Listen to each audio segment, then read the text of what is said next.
Hello everyone, this is Akansh Suman here. Now we will start the discussion on the output of the engine.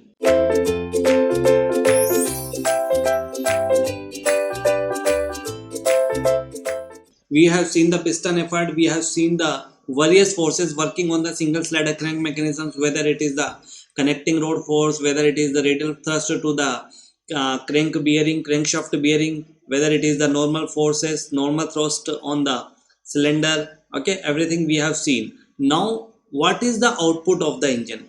Okay, output of the engine, basically it is a resultant, this is a resultant output, this is a resultant power, you can say, of the engine based on the forces which is working on the single slider crank mechanisms. Okay, so the formula for the output of the output of the engine, basically it is a torque. Okay, because output is in also the work output. Okay, so it is in torque. This is the torque, that is equal to what, you can call it as a turning moment. This is the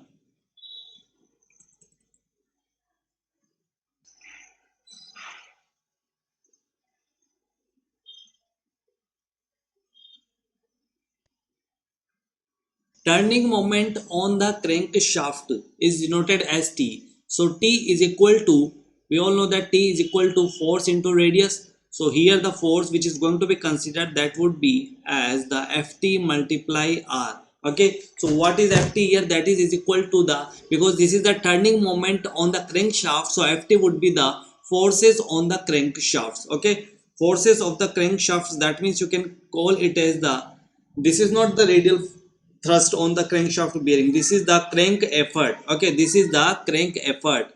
So torque is equal to Ft into R, because we know that the Ft and R would be perpendicular to each other, so that's why we cannot consider Fr. Okay, we cannot consider Fr, we will have to consider Ft. And what is Ft? We have seen in the diagram that crank effort, we have seen this is the Ft. Okay, which is perpendicular to the radius. However, this is the rough diagram, but basically it is perpendicular to the radius. So what is Ft? This is the component of the Fc. Okay, so here I can write here that Ft is equal to Fc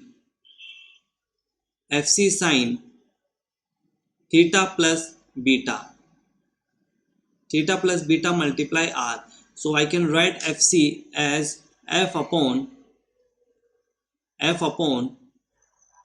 cos of beta multiply sin theta plus beta, sin theta plus beta multiply R. So this is basically the turning moment of the crankshaft. Okay, you can see in the diagram that F is the piston effort which is constant. Okay, and radius is also constant, and beta is a function of theta. That means we can write beta in terms of theta. Yes or no? Tell me the answer.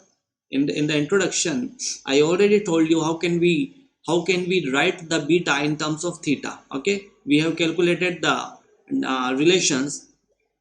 So basically we can say that the turning moment is a complete function of the theta. Yes or no? It is a function of the angular displacement of the crank. Okay, because the only variable in the formula is the theta. However, we can write beta in terms of theta. So finally we can say this is the function of theta. As theta will be changing, the turning moment will be changing, turning moment of the crankshaft will be changing. Yes or no? So here we can write torque is equal to torque, or you can say the turning moment of the crankshaft is equal to the function of the angular displacement of the theta. So I can say that we can draw the turning moment diagram. This is T. This is the diagram between the torque and the angular displacement. This is the turning moment diagram. We will see in detail in the next chapter on the flywheel. This is the turning moment. This is the turning moment diagram. Okay, T theta diagram. We will see this topic in detail when we study flywheel. In the next chapter we will see in detail the turning moment diagram for the various engines.